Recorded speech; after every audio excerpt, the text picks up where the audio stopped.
Ito yung latest ngayon darating na ito. Kaya lahat ng products natin, ibebenta na natin to ng napakamura. Yan. Ito yung stocks natin. Buubusin na natin yan. Pamigay presyo na yan para sa bago nating latest na ilalabas. Yan. So ano yung latest natin na ilalabas? Ito yun. Ganito na siya. Before kasi, ito kasi yung common. 1/2. So manipis. Pero ito yung gagawin namin 3/4, mas makapal dito. Pero kung tatanungin mo kung ano yung mas makapal, kung ito ba o ito, mas makapal to. Ayan o, pag pinagdikit natin to. Ayan. Diba? Mas makapal to, at saka mas matibay to.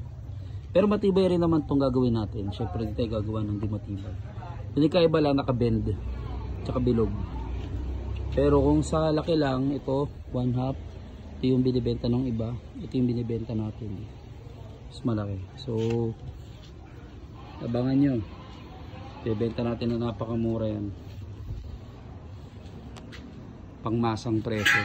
Ubusin natin yan. Yung gamit ko, ito yung gamit natin, bender yan. So ito yung pampihit ko, extension, then ito yung mga sizes. Poste ko dito ko ginagawa. Meron tayong bender, may kamahalan lang pero ganun talaga, kailangan natin mag-invest sa gamit. Yan, so yan siya, ubusin natin yan, mabilisan. Okay.